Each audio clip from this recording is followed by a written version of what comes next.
com silêncio e palavras suaves. É assim que especialistas descrevem a reação da União Europeia ao ataque dos Estados Unidos contra a Venezuela. Um gesto europeu contido, mesmo diante de uma ação do governo Trump que desafia princípios básicos de soberania e independência, pilares que sustentam a própria segurança europeia. Para a União Europeia, Nicolás Maduro não tem legitimidade democrática. O presidente agora derrubado é amplamente acusado de ter fraudado as eleições presidenciais de 2024 e de sufocar a oposição para se manter no poder.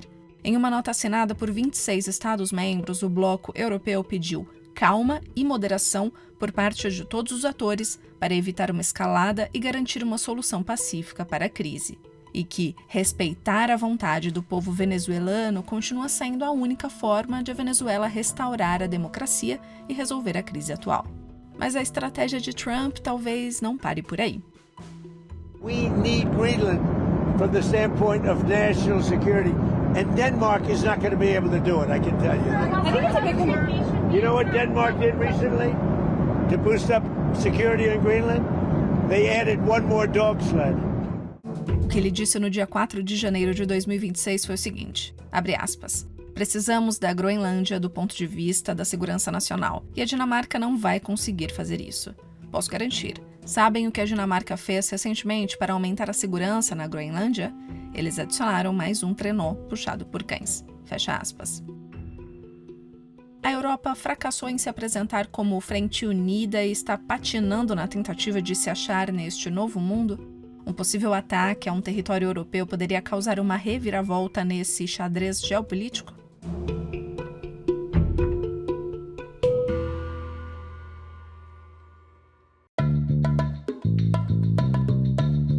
Está no ar o DW Revista, podcast produzido pela redação brasileira da DW e publicado todas as sextas-feiras no YouTube e em plataformas de áudio como Spotify. Eu sou Fernanda Zolini, em Bonn, na Alemanha, e nesta edição eu converso com o meu colega de redação, Albert Steinberger. Albert, a reação da Europa ao ataque dos Estados Unidos à Venezuela chamou a atenção justamente pela quase falta de reação. Nada muito além de uma nota em tom moderado. Qual ou quais as razões para a Europa ter adotado esse discurso? Pois é, a União Europeia soltou essa nota muito morna mesmo, né, que chamou atenção, isso com relação à Venezuela. Depois, quando a coisa escalou e chegou na Groenlândia, a nota foi um pouco mais incisiva. Primeiro, você tem que chegar num consenso entre países que têm posições políticas muito diferentes. Então, você tem que botar numa nota uma posição que a Hungria do Orbán se aceite, a Meloni, mas ao mesmo tempo também uma posição do Keir Starmer, que é um cara já de centro-esquerda. Então, são posições muito amplas. E aí saiu uma nota completamente morna que não quer dizer nada, né? E que mostrou exatamente o quão dividida, mostrou o quão dividida está a Europa. A Europa, desde o início, ela sempre condenou esse novo mandato do Maduro. Foi uma reeleição que realmente foi muito controversa e que realmente tinham sinais de fraude muito fortes. Então, todas as notas da União Europeia falavam muito nessa questão de não reconhecer o governo Maduro como legítimo e focavam isso muitas vezes até no primeiro parágrafo. E a questão e a discussão que acontece nos corredores da ONU e por muitas pessoas de direito internacional é que isso abre um precedente de entrar e capturar um chefe de Estado que, a princípio, tem garantias por ser um chefe de Estado, e você não reconhecer essas garantias e simplesmente entrar num outro país e fazer isso, isso abre precedentes para que isso seja feito em países também que têm uma democracia. Essa operação que prendeu o Maduro, ela tem um embasamento legal que é muito questionável, né, em todos os aspectos. E isso abre precedentes muito, muito graves. E isso é uma coisa que poucos países europeus realmente reconheceram. A Espanha foi um caso interessante, porque a Espanha preferiu fazer uma nota junto com países latino-americanos, com a Colômbia, com o Chile, com o Brasil, com o Uruguai e com o México, porque eles poderiam ter termos mais específicos e realmente condenar uma violação ao direito internacional, que é o que aconteceu nesse ato do Trump, né? Foi uma violação à Carta da ONU.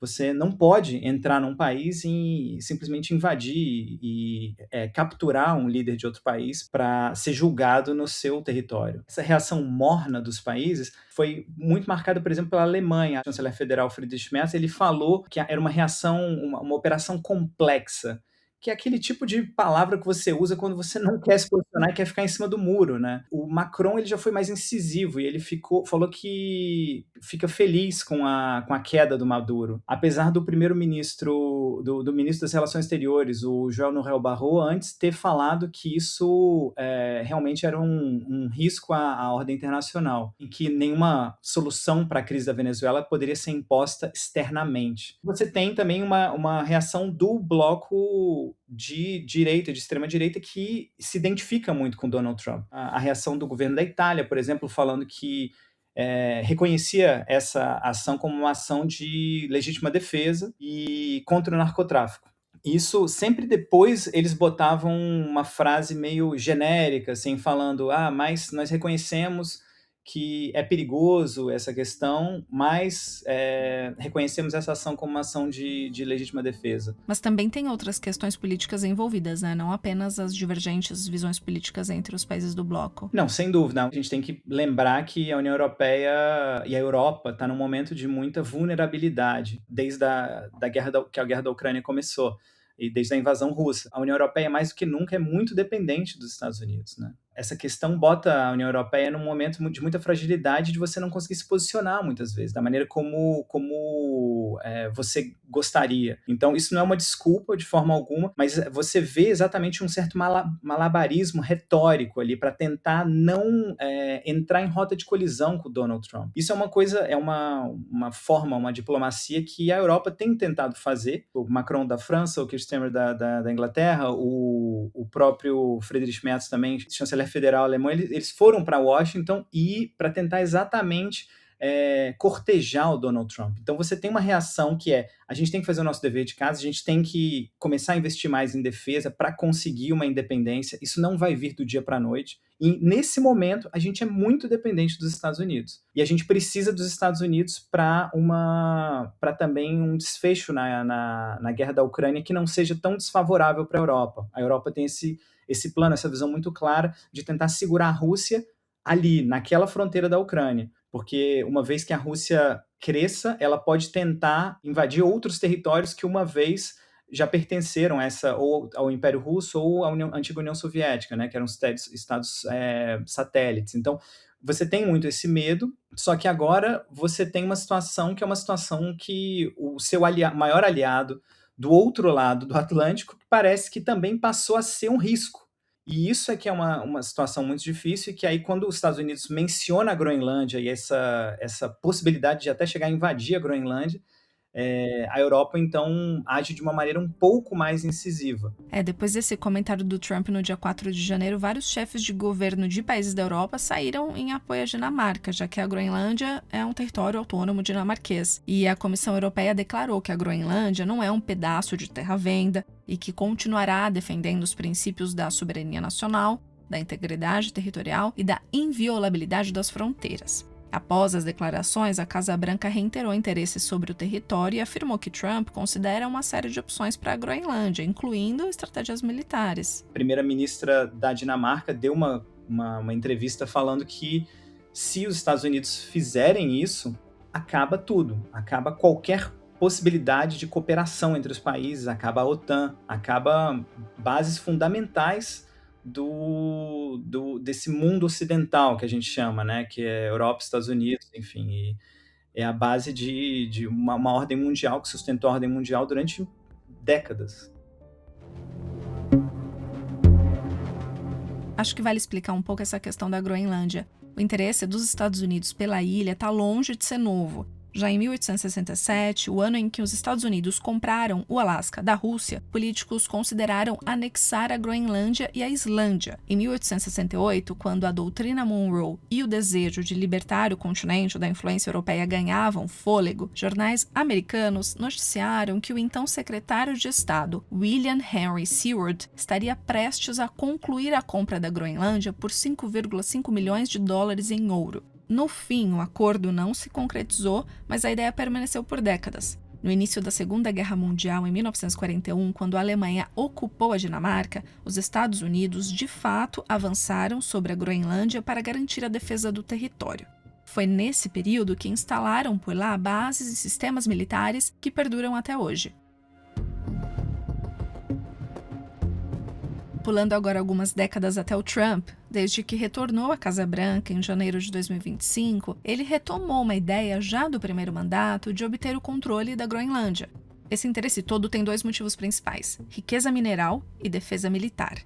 O aquecimento global está fazendo com que as massas de gelo em todo o Oceano Ártico encolham gradualmente. Isso torna o interior da Groenlândia mais acessível, o que abre novas rotas marítimas pelo Ártico e torna mais viável a exploração de matérias-primas, entre elas urânio, petróleo e gás natural, além das 2 maiores jazidas conhecidas de terras raras do mundo. Tem também níquel, cobre, ouro e grafite. Trump rejeita que o interesse dele seja nos minerais da região. Segundo ele, Washington vê a ilha como um posto avançado estratégico no espaço ártico, especialmente diante das atividades crescentes da Rússia e da China na região. Aquilo ali é uma junção de todas as potências. Você tem a China, a Rússia e os Estados Unidos se encontrando no Ártico. A presença dos russos e dos chineses ali é muito grande. Isso é um fato que o Donald Trump mencionou nessa entrevista. Mas essa entrevista que ele cita a Groenlândia, vamos botar num contexto e falar como que ela foi feita, porque muitas vezes a gente vê só a resposta da pergunta. Ele estava a bordo do Air Force One, do avião do presidencial americano, e aí ele é perguntado, e a Groenlândia? Ele fala, a Groenlândia vamos ver daqui a 20 dias, agora o assunto é Venezuela. Eu posso falar o seguinte da Groenlândia, nós precisamos da Groenlândia. E aí ele fala sobre isso diante de uma pergunta, ele foi provocado por um repórter. É claro que ele está num momento que o exército americano acabou de fazer uma operação que foi considerada modelo, uma operação militarmente brilhante. É difícil falar em brilhante num tema tão controverso, mas do ponto de vista militar técnico, eles fizeram uma coisa que era extremamente difícil e conseguiram fazer muito bem. O exército americano é o exército mais preparado do mundo, né? Tem o maior investimento do mundo de longe. Ele está num momento exatamente que ele deixou claro para o mundo até onde ele pode ir, a potência do exército que ele tem nas mãos. Então ele quer, exatamente nesse momento que está todo mundo olhando e impressionado com essa ação, ele quer deixar claro as prioridades dele e marcar o território. A mensagem dele está muito clara, sem contar os efeitos indiretos, né? Como você mencionou antes, outros governos poderiam usar a operação dos Estados Unidos na Venezuela como um pretexto para as próprias ações e eventualmente atacarem países democráticos. O secretário-geral da ONU, Antônio Guterres, descreveu a ação militar dos Estados Unidos como um precedente perigoso, e outra declaração de um órgão da ONU afirma que a operação tornou todos os estados menos seguros em todo o mundo. O precedente que isso abre indica uma direção, na verdade. Ela indica uma coisa muito favorável para os chineses, que é ok, então se o seu quintal é América Latina, é o hemisfério ocidental, como eles chamam, então o meu quintal é Taiwan. E também é essa região da Ásia, que é uma região que concentra a maior parte da população, a maior parte da riqueza nesse momento.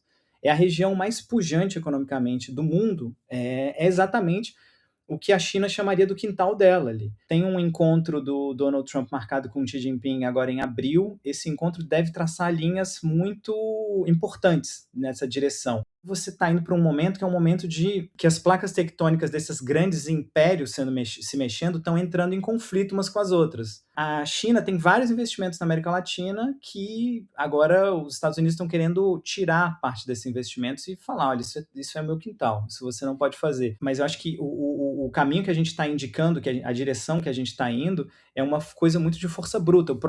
Tem um alto assessor da Casa Branca bastante influente nesse governo Trump, que chama Stephen Miller, e ele deu uma entrevista para a CNN falando que o mundo que a gente está vivendo agora é um mundo muito marcado por strength, force and power, ou seja, é força bruta, né? Força é tipo no sentido de você forçar os outros países a se subjugarem a você, e poder. E isso, a Europa nesse momento, ela parece, como ela está tão dependente dos Estados Unidos nesse lado militar, e a moeda de troca parece estar sendo cada vez mais esse aspecto militar, a Europa parece muito despreparada para lidar nesse momento. E a Europa, de fato, está com dificuldade de se encontrar nessas novas ordens mundiais. É uma grande pergunta. A Europa vai se subjugar aos Estados Unidos e continuar muito nessa esfera americana de influência, ou se eles vão sair e criar um bloco próprio. Aqui na Europa a gente tem o euro, que é uma moeda que, a rigor, poderia competir com o dólar em termos comerciais. Você tem alguns elementos que ajudam a Europa a talvez formar um centro próprio, né? Só que o caminho que a gente está vendo parece que é o outro, de você realmente ter uma Europa que está cada vez mais se dividindo, está num momento que é um momento muito enfraquecido e indo numa direção que parece que eles vão cada vez mais perder a esfera de influência. Se eles não tomarem as decisões certas, o bloco corre o risco de deixar de existir. Obrigada, Albert, pela participação, e a edição desta semana do DW Revista, uma produção da DW em Bonn, na Alemanha, fica por aqui. Roteiro, apresentação e edição técnica são minhas, Fernanda Zolini. Mais conteúdo você encontra no nosso site, dw.com/Brasil, e no canal da DW Brasil, no YouTube. A revisão final e a coordenação são do Rafael Plezan. O DW Revista volta na sexta-feira que vem. Obrigada por acompanhar a gente e um bom final de semana.